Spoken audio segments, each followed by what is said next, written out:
Hello friends, welcome to my YouTube channel. സുശാന്താണ്. എല്ലാവരും സുഖമായിരിക്കുന്നു എന്ന് വിശ്വസിക്കുന്നു. ഇന്ന് ജനുവരി 15, 2026. മാർക്കറ്റ് അവധിയാണ്. ഇന്ന് ബോംബെ മുനിസിപ്പൽ ഇലക്ഷൻ പ്രമാണിച്ച് ഇന്ത്യൻ വിപണിക്ക് അവധിയാണ്. അതുകൊണ്ട് തന്നെ ഇന്ന് ട്രേഡിംഗ് ഇല്ല. നാളെ വീണ്ടും ഒരു ട്രേഡിംഗ് ദിനത്തിലേക്ക് നമ്മൾ കിടക്കും. ഈ ആഴ്ചത്തെ അവസാനത്തെ ട്രേഡിംഗ് ദിവസമായിട്ടുള്ള ജനുവരി 16. ഇന്നലെ, അതായത് ജനുവരി 14, മാർക്കറ്റ് ക്ലോസിംഗ് നടന്നിരിക്കുന്നത് ചെറിയ നെഗറ്റീവോട് കൂടിയാണ്. 66 പോയിന്റ് നഷ്ടത്തോടു കൂടിയാണ് നിഫ്റ്റി വ്യാപാരം അവസാനിപ്പിച്ചിരിക്കുന്നത്. സെൻസെക്സിലും ഒക്കെ തന്നെ നേരിയ നഷ്ടമാണ് ഇന്നലെ രേഖപ്പെടുത്തിയിരിക്കുന്നത്. മാർക്കറ്റിൽ ഗ്ലോബൽ സെൻറ്റിമെൻറ്റ്സ് ഇപ്പോഴും നെഗറ്റീവായിരിക്കുന്നത് തന്നെയാണ് ഇതിന് കാരണമായിട്ട് വിലയിരുത്തുന്നത്. പ്രത്യേകിച്ച് നിഫ്റ്റി 50-ൽ 66 പോയിൻ്റ് നഷ്ടം. അതുപോലെ തന്നെ മിഡ് ക്യാപ്പ്, അതുപോലെ തന്നെ സ്മോൾ ക്യാപ്പ് സെഗ്മെൻറ്റുകളിൽ ചെറിയ രീതിയിലുള്ളൊരു അപ്സൈഡ് അല്ലെങ്കിൽ സ്റ്റോക്ക് സ്പെസിഫിക് ആയിട്ടുള്ള മൂവ്മെൻറ്റ് കാണിച്ചു. അതേസമയം ഇറാൻ അമേരിക്കൻ ഇഷ്യൂ തന്നെയാണ് പ്രധാനമായിട്ടുമുള്ളത്. ഇപ്പോൾ ഖത്തറിൽ നിന്നും അല്ലെങ്കിൽ പശ്ചിമേഷ്യ മുഴുവനായിട്ടും യുദ്ധത്തിൻ്റെ ഭീതിയിലാണ് എന്നുള്ളൊരു തരത്തിലുള്ള റിപ്പോർട്ടുകളാണ് വരുന്നത്. സോ അതുകൊണ്ട് തന്നെ ഒരു വീക്കെൻഡിലേക്ക് പോകുന്ന സമയത്ത് മാർക്കറ്റിൽ കൂടുതൽ പൊസിഷൻസ് ഇൻവെസ്റ്റേഴ്സ് ക്യാരി ചെയ്യാൻ താല്പര്യപ്പെടുന്നില്ല എന്നതിൻ്റെ ലക്ഷ്യമാണ് അവസാന നിമിഷങ്ങളിൽ കണ്ടത് മാർക്കറ്റ്. ഏതായാലും ചെറിയൊരു വീക്ക്നെസ്സോട് കൂടി തന്നെയാണ് മാർക്കറ്റിൽ വ്യാപാരം അവസാനിപ്പിച്ചിരിക്കുന്നത്. ഇൻഡെക്സുകളിലും, അതായത് ഇന്നലെ വൈകുന്നേരം ഇപ്പോൾ വന്നിരിക്കുന്ന ഇൻഫോസിസിൻ്റെ റിസൾട്ട് അടക്കം വലിയ പ്രതീക്ഷ നൽകുന്നില്ല എന്ന് വേണം പറയാൻ. ഏതായാലും വെള്ളിയാഴ്ച, ഇപ്പോൾ നാളെ മാർക്കറ്റ് ആരംഭിക്കുന്ന സമയത്ത് വീണ്ടും ഒരു നെഗറ്റീവ് സൈഡിലേക്ക് പോകാനുള്ള സാധ്യത നമുക്ക് തള്ളിക്കളയാൻ സാധിക്കില്ല. ഏതെങ്കിലും തരത്തിലുള്ളൊരു വളരെ പോസിറ്റീവായിട്ടുള്ളൊരു ന്യൂസ് നമുക്ക് വളരെ ആവശ്യമായിരിക്കുന്നു.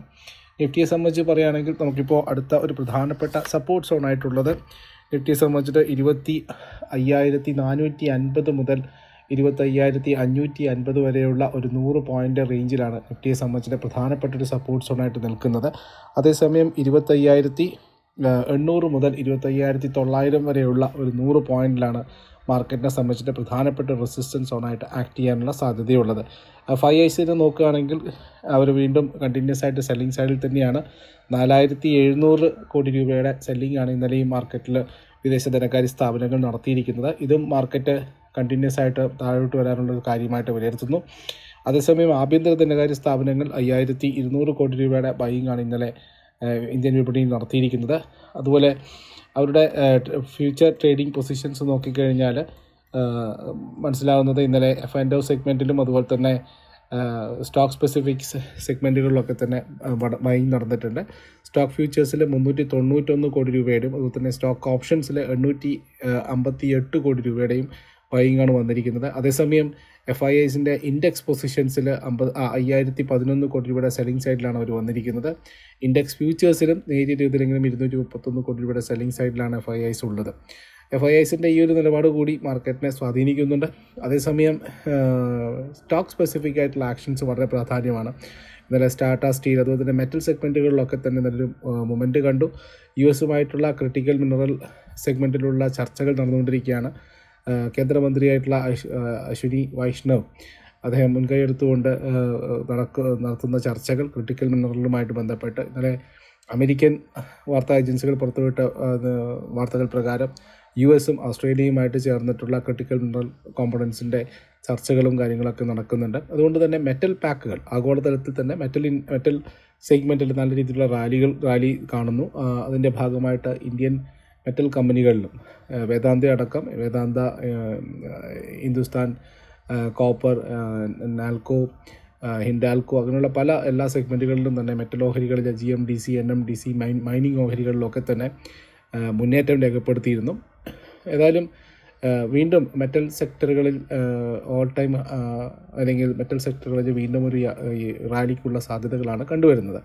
അതിന് പുറമെ ഇന്നലെ ഗോൾഡ്, സിൽവർ സെഗ്മെൻറ്റുകളിൽ, കമ്മോഡിറ്റി സെഗ്മെൻറ്റിലും ഇന്നലെ ഓൾ ടൈം ഹൈയിലേക്ക് നടന്നുകൊണ്ടിരിക്കുകയാണ്. സോ ഓൾ ടുഗെദർ കമ്മോഡിറ്റി സെഗ്മെൻറ്റുകളിലേക്ക് പണം വരുന്നു. അതേസമയം ഇക്വിറ്റി മാർക്കറ്റിലൊരു അനിശ്ചിതാവസ്ഥ, ഗ്ലോബൽ സെൻറ്റിമെൻറ്റ്സ് ആയാലും അതുപോലെ തന്നെ അനിശ്ചിതാവസ്ഥ ഉള്ളതിനാലാണ് മാർക്കറ്റിലൊരു വലിയൊരു അപ്സൈഡിന് പോകാനുള്ള സാധ്യത കാണുന്നത്. പക്ഷേ നമുക്ക് ഉള്ള ക്യൂ എന്ന് പറയുന്നത് Q3 റിസൾട്ടാണ്. മിക്സ്ഡ് ആയിട്ടുള്ള റിസൾട്ടാണ് ഇതുവരെ വന്നുകൊണ്ടിരിക്കുന്നത്. വളരെ എക്സൈറ്റഡ് ആയിട്ടുള്ള റിസൾട്ടുകൾ, സീസൺ തുടങ്ങിയിട്ടേ ഉള്ളൂ, റിസൾട്ടുകളൊന്നും തന്നെ ഇതുവരെ വന്നിട്ടില്ല. പക്ഷേ റിസൾട്ടുകളുടെ അടിസ്ഥാനത്തിൽ നല്ല രീതിയിലുള്ള മൂവ്മെൻറ്റ് നമുക്ക് ഓരോ സ്റ്റോക്ക് സ്പെസിഫിക് കൗണ്ടറുകളിൽ കിട്ടാനുള്ള സാധ്യതകളാണ് വരുന്ന ദിവസങ്ങളിൽ കാണുന്നത്. മറ്റ് സ്റ്റോക്ക് സ്പെസിഫിക് ആയിട്ടുള്ള ഐഡിയാസിലേക്ക് പോകുന്നതിന് മുന്നോടിയായിട്ട് ആദ്യമായിട്ടാണ് നമ്മുടെ ചാനൽ കാണുന്നതെങ്കിൽ തീർച്ചയായിട്ടും ചാനൽ സബ്സ്ക്രൈബ് ചെയ്യാൻ മറക്കാതിരിക്കുക. അതുപോലെ തന്നെ നമ്മുടെ സെബി രജിസ്റ്റേർഡ് ആയിട്ടുള്ള റിസർച്ച് അനലിസ്റ്റ് ഫേമാണ് നമ്മുടെ റിസർച്ച് ഐഡിയാസ് ഷെയർ ചെയ്യുന്നതിനായിട്ട് നമ്മുടെ സർവീസുകൾ നിങ്ങൾക്ക് സബ്സ്ക്രൈബ് ചെയ്യാവുന്നതാണ്. അതിനുള്ള ലിങ്കുകൾ ഞാൻ ഡിസ്ക്രിപ്ഷനിൽ കൊടുത്തിട്ടുണ്ട്. അതുവഴി മാത്രം ഞങ്ങളുമായിട്ട് അസോസിയേറ്റ് ചെയ്യുക. ഞങ്ങളുടെ മൊബൈൽ ആപ്ലിക്കേഷൻ ഉണ്ട്, അതുപോലെ തന്നെ ടെലിഗ്രാം ചാനലുകളുണ്ട്. അതിൽ ജോയിൻ ചെയ്യാനുള്ള ലിങ്കുകൾ ഞാൻ താഴെ കൊടുക്കുന്നുണ്ട്. അതുവഴി മാത്രം ഞങ്ങളുമായിട്ട് അസോസിയേറ്റ് ചെയ്യുക. വളരെ സ്ട്രോങ് ആയിട്ട് റിസൾട്ട് വന്നിരിക്കുന്നത് വാരി റിന്യൂവബിൾസിൻ്റെ ഭാഗത്തു നിന്നാണ്. Q3 റിസൾട്ട് നെറ്റ് പ്രോഫിറ്റിൽ 120 കോടി രൂപ, അതായത് 125% വർധനവാണ് കഴിഞ്ഞ വർഷവുമായിട്ട് കമ്പയർ ചെയ്യുമ്പോൾ വന്നിരിക്കുന്നത്.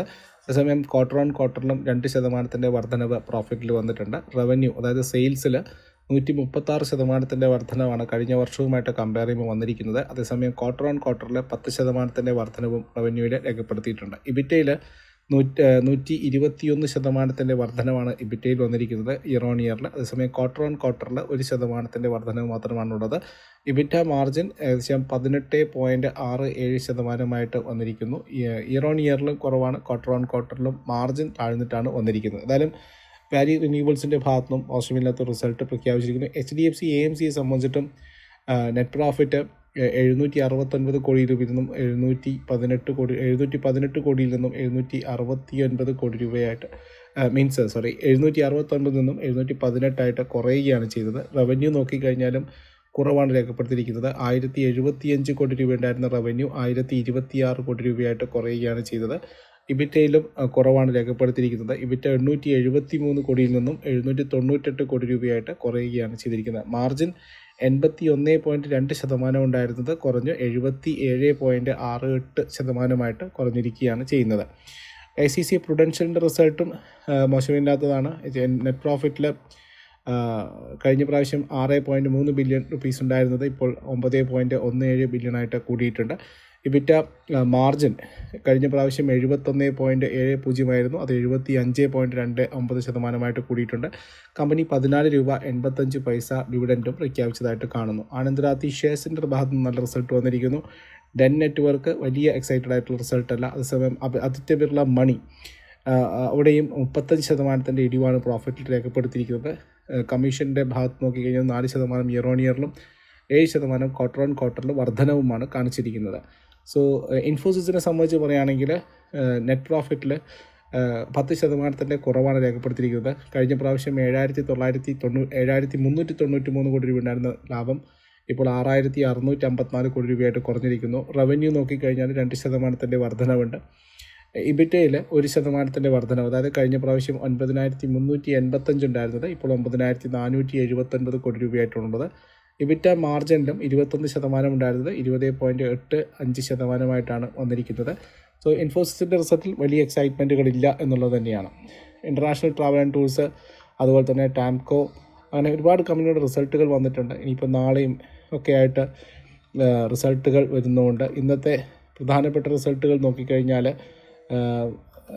ജനുവരി 15 ഉള്ള റിസൾട്ടുകൾ ഏകദേശം 22 കമ്പനികളാണ്. അതിൽ ലാർജ് ക്യാപ്പ് ആയിട്ടുള്ള ജിയോ ഫിനാൻഷ്യൽ സർവീസസും HDFC ലൈഫുമുണ്ട്. മിഡ് ക്യാപ്പ് കമ്പനികളായിട്ടുള്ള L&T ടെക്, അതുപോലെ തന്നെ സ്മോൾ ക്യാപ്പ് കമ്പനികളായിട്ടുള്ള ഫെഡറൽ ബാങ്ക്, സ്മാർട്ട് വർക്ക്സ് ക്രോക്വെയർ, നൊവാക്കോ വെസ്റ്റ, Alok industries, south Indian bank പോലുള്ള കമ്പനികളാണ്. അതേസമയം നാളെ മാർക്കറ്റ് വീണ്ടും ആരംഭിക്കുന്ന സമയത്ത് ഏകദേശം 36 കമ്പനികൾ റിസൾട്ടുമായിട്ട് വരുന്നുണ്ട്. അതിൽ Reliance, Wipro, Federal Bank, Polycab India, L&T finance, tech മഹീന്ദ്രയാണ്. മിഡ് ക്യാപ്പ് കമ്പനികളായിട്ടുള്ള Himadri Chemicals, Tata Technology, Central Bank, Poonawalla Fincorp, JB Chemicals, JSW infra. Small cap കമ്പനികളായിട്ടുള്ള SML ഇസൂസു, ജിൻഡാൽസോ, ശോഭ ലിമിറ്റഡും പോലുള്ള കമ്പനികളും നാളെ റിസൾട്ടുമായിട്ട് വരുന്നുണ്ട്. ഈ സ്റ്റോക്കുകളിലൊക്കെ തന്നെ നാളെയും അതുപോലെ തന്നെ വരുന്ന ദിവസങ്ങളിലും സ്റ്റോക്ക് സ്പെസിഫിക് ആയിട്ടുള്ള ആക്ഷൻസിന് സാധ്യതകളുള്ളതാണ്. അതുപോലെ ബഡ്ജറ്റ് വരുന്നുകൊണ്ടിരിക്കുകയാണ്. കഴിഞ്ഞ പ്രാവശ്യവും വലിയ രീതിയിലുള്ള അലോക്കേഷനാണ് റെയിൽവേ സെഗ്മെൻറ്റിലേക്ക് വന്നിരിക്കുന്നത്. ഇപ്രാവശ്യവും റെയിൽവേ സെഗ്മെൻറ്റുമായിട്ട് ബന്ധപ്പെട്ടിട്ട് വലിയ പ്രതീക്ഷകളാണ് ഇന്ത്യൻ മാർക്കറ്റിലും അതുപോലെ തന്നെ ബജറ്റ് റാലികളും ഒക്കെ തന്നെ ഉള്ളത്. 3 കാര്യങ്ങളിലാണ് കൂടുതലായിട്ടും മാർക്കറ്റിൽ റെയിൽവേ ബഡ്ജറ്റ് ശ്രദ്ധിക്കാൻ കാരണമായിട്ടുള്ളത്. ഒന്നിൽ സേഫ്റ്റിക്ക് പ്രാധാന്യം കൊടുത്തുകൊണ്ട് മാർക്കറ്റിൽ റെയിൽവേയിൽ പ്രാധാന്യം വർദ്ധിപ്പിക്കും. അതുമായിട്ട് ബന്ധപ്പെട്ട് കവച് സിസ്റ്റവുമായിട്ട് ബന്ധപ്പെട്ട HBL എഞ്ചിനീയറിങ്, അതുപോലെ തന്നെ ഉള്ള കർണൽ, ഇങ്ങനെയുള്ള പല സ്റ്റോക്കുകളിലും മൂവ്മെൻറ്റുകൾ വരാൻ സാധ്യതയുണ്ട്. മറ്റൊന്ന് ഹൈ സ്പീഡ് ട്രെയിനുകളെ സംബന്ധിച്ചിട്ടുള്ള പ്രഖ്യാപനങ്ങളാണ്. മറ്റൊന്ന് ഫ്രൈറ്റ് കോറിഡോർ എന്ന് പറയുന്നത്, നമ്മൾ ഇപ്പോൾ സിമെൻറ്റിന് സ്പെഷ്യൽ കോറിഡോർസൊക്കെ പ്രഖ്യാപിച്ചതുപോലെ പെരിഷബിൾ ഗുഡ്സിനും അതുപോലെ തന്നെ മറ്റ് കമ്മോഡിറ്റികൾക്കുമായിട്ട് സ്പെഷ്യൽ കോറിഡോർസ്, ഫ്രൈറ്റ് കോറിഡോർസ് ഉണ്ടാക്കുന്നത് പരിഗണനയിൽ വരാനുള്ള സാധ്യതയുണ്ട്. പക്ഷേ ഇത് തന്നെയായാലും വാഗൺ നിർമ്മിക്കുന്നത് പുതുതായിട്ട് ഒരുപാട് വന്ദേ ഭാരതമായാലും അല്ലെങ്കിൽ പുതിയ രീതിയിലുള്ള അമൃത് പോലുള്ള ട്രെയിനുകളൊക്കെ തന്നെ വരാൻ സാധ്യതയുള്ളതിനാൽ വാഗൺ മാനുഫാക്ചറിങ് കമ്പനികൾ ഫോക്കസിലായിരിക്കും. ടിറ്റിഗറ വാഗൺ, അതുപോലെ തന്നെ ജൂപ്പിറ്റർ വാഗൺസ് പോലുള്ള കമ്പനികൾ, ടെക്സ്മാക്കോ റെയിൽ, ഇങ്ങനെയുള്ള കമ്പനികളിലൊക്കെ തന്നെ വരുന്ന ദിവസങ്ങളിൽ ഫോക്കസ് വരാൻ സാധ്യതയുണ്ട്. അതുപോലെ തന്നെ കവചുമായിട്ട് ബന്ധപ്പെട്ട റെയിൽവേ സെക്യൂരിറ്റിയുമായിട്ട് ബന്ധപ്പെട്ട കവചുമായിട്ട് ബന്ധപ്പെട്ട സ്റ്റോക്കുകളിലും HBL എഞ്ചിനീയറിങ്, അങ്ങനെ ഒരുപാട് സ്റ്റോക്കുകളുണ്ട്. ആ സ്റ്റോക്കുകളിലൊക്കെ തന്നെ ബൈങ്ങുമായിട്ട് ബന്ധപ്പെട്ട് കാണാൻ സാധ്യതയുണ്ട്. മറ്റൊന്ന് PSU സെഗ്മെൻറ്റുകൾ വന്നിരിക്കുന്നത് നമ്മുടെ തന്നെ മൊമെൻറ്റം പിക്കായിരുന്ന യൂണിയൻ ബാങ്ക് 145, 148 ലെവലുകളിൽ നിന്ന് ഇന്നലെ 175 മുകളിലേക്ക് വരികയുണ്ടായി. NTPC നല്ല രീതിയിൽ മുന്നോട്ട് പോയിട്ടുണ്ട്. അങ്ങനെ ചില സ്റ്റോക്കുകളിൽ നല്ല രീതിയിലുള്ള മുന്നേറ്റം കാണാൻ സാധിച്ചിട്ടുണ്ട്.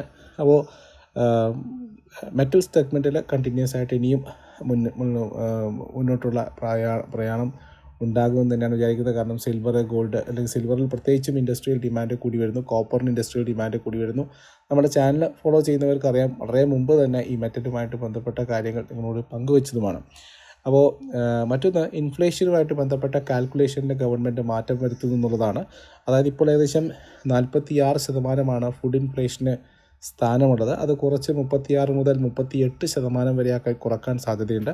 അതേസമയം എഡ്യൂക്കേഷൻ, അതുപോലെ തന്നെ ഹൗസിംഗ്, ഇതുപോലുള്ള കാര്യങ്ങൾക്ക് കൂടി ഇൻഫ്ലേഷനിൽ ഇടം കണ്ടെത്തുമെന്നുള്ളതാണ്. പുതിയ മെത്തേഡ് ഏകദേശം അടുത്ത വർഷത്തെ ഫസ്റ്റ് ഫിനാൻഷ്യൽ ഇയറിൽ, അതായത് 2026 ഏപ്രിലുണ്ടാകുന്ന ആദ്യത്തെ ഫിനാൻഷ്യൽ ഇയർ മീറ്റിങ്ങിൽ തന്നെ ഇംപ്ലിമെൻറ്റ് ചെയ്യാൻ സാധ്യതയുണ്ട്. ഏതായാലും പുതിയ CPI, കൺസ്യൂമർ പ്രൈസ് ഇൻഫ്ലേഷൻ പരിഗണിക്കുന്ന അല്ലെങ്കിൽ കണക്കാക്കുന്ന ബാസ്ക്കറ്റുകളിൽ മാറ്റം വരുത്താൻ സർക്കാർ ഉദ്ദേശിക്കുന്നുള്ള വാർത്തകളാണ് വന്നിരിക്കുന്നത്. സോ ഇനി പുതിയ മെത്തേഡുകൾ ഉപയോഗിച്ച് കാൽക്കുലേറ്റ് ചെയ്ത സമയത്ത് 2023-24 ആയിരിക്കും ബേസ് ഇയർ ആയിട്ട് കണക്കാക്കുക. ഇപ്പോഴത്തെ മെത്തേഡ് അനുസരിച്ചിട്ട് 2012 ബേസ് ഇയർ ആയിട്ടുള്ളത്.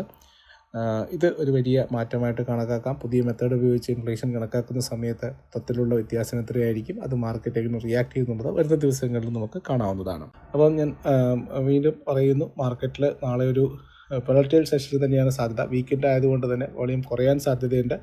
ആൾക്കാർക്ക് റിസ്കി പൊസിഷൻസ് ക്യാരി ഫോർവേഡ് ചെയ്യാൻ താല്പര്യമില്ല. അതേസമയം സ്റ്റോക്ക് സ്പെസിഫിക് ആയിട്ട്, റിസൾട്ട് സ്പെസിഫിക് ആയിട്ടുള്ള കൗണ്ടറുകളിൽ ആക്ഷൻ തീർച്ചയായിട്ടും ഉണ്ടാകും. അപ്പം ആ ഒരു രീതിയിൽ മുന്നോട്ട് പോകുന്നതായിരിക്കും ബെസ്റ്റർ. നമ്മൾ ഇന്നലെയും L&T ഫിനാൻസിൻ്റെ ഓപ്ഷൻ സജസ്റ്റ് ചെയ്തിട്ടുണ്ടായിരുന്നു. ഏകദേശം 4 രൂപ 80 പൈസ 60 പൈസ നിലവാരത്തിൽ സജസ്റ്റ് ചെയ്ത ഓഹരി പിന്നീട് ഏകദേശം 7 രൂപയ്ക്ക് 7.75 വരെ പോവുകയുണ്ട്. അപ്പോൾ വളരെ സ്റ്റോക്ക് സ്പെസിഫിക് ആയിട്ടും റിസൾട്ട് പ്രിവ്യൂയുടെ ഒക്കെ അടിസ്ഥാനത്തിൽ സ്റ്റോക്കുകൾ കൈകാര്യം ചെയ്യുന്നതായിരിക്കും ബെറ്റർ. അതുപോലെ ടാറ്റ സ്റ്റീൽ നമ്മുടെ ഫണ്ടമെൻ്റൽ പിക്കായിരുന്നു. 175 നിലവാരത്തിൽ നിന്ന് 190 മുകളിലേക്ക് പോവുകയുണ്ടായി. മെറ്റൽ പാക്കുകൾ NMDC ഒക്കെ തന്നെ വലിയ രീതിയിലുള്ള മുന്നേറ്റം രേഖപ്പെടുത്തുകയുണ്ടായി. അപ്പോൾ ഇതൊക്കെയാണ് പറയാനുള്ളത്. അപ്പം സ്റ്റോക്ക് സ്പെസിഫിക് ആയിട്ടുള്ള ആക്ഷൻസിനും കാര്യങ്ങളും ശ്രദ്ധിക്കുക, ലെവലുകൾ നോക്കുക, അതിനനുസരിച്ചിട്ട് മാത്രം ട്രേഡുകൾ ഇനീഷ്യേറ്റ് ചെയ്യുക എന്നുള്ളതാണ്. വോളറ്റൈൽ സെഷൻ തന്നെയാണ് നമ്മൾ മുന്നോട്ടും എക്സ്പെക്റ്റ് ചെയ്യുന്നത്. 25,450 താഴെ മാത്രമാണ് നിഫ്റ്റിക്ക് പ്രധാനപ്പെട്ട ഒരു വീക്ക്നെസ് ഉള്ളത്. ആ ഒരു പോയിന്റ് കൂടി കടന്നുകയാണെങ്കിൽ 25,250 to 25,300 വരെയെങ്കിലുമുള്ള ഒരു കറക്ഷൻ നമുക്ക് എക്സ്പെക്റ്റ് ചെയ്യേണ്ടിയിരിക്കുന്നു. അതേസമയം അപ്സൈഡിൽ ഓരോ അപ്സൈഡിലും നമുക്ക് പ്രോഫിറ്റ് ബുക്കിംഗ് വരുന്നുണ്ട്. 25,900 to 26,000 പ്രധാനപ്പെട്ട റെസിസ്റ്റൻസ് സോണായിട്ട് ആക്ട് ചെയ്യാനുള്ള സാധ്യതയുള്ളത്. മറ്റൊരു വീഡിയോ ആയിട്ട് കാണാം. നമ്മുടെ അഡ്വൈസറി സർവീസുകൾക്കായിട്ട് ലിങ്കുകൾ ഉപയോഗിച്ച് ഡിസ്ക്രിപ്ഷനിൽ ജോയിൻ ചെയ്യാം. ഫ്രീ ആയിട്ടുള്ള ടെലിഗ്രാം ചാനലും ഫ്രീ ആയിട്ടുള്ള ആപ്ലിക്കേഷൻസ് ഒക്കെ തന്നെയുണ്ട്. ഡൗൺലോഡ് ചെയ്ത് മാർക്കറ്റ് അപ്ഡേറ്റ്സുകളും ഒക്കെ തന്നെ നിങ്ങൾക്ക് ലഭിക്കുന്നതാണ്.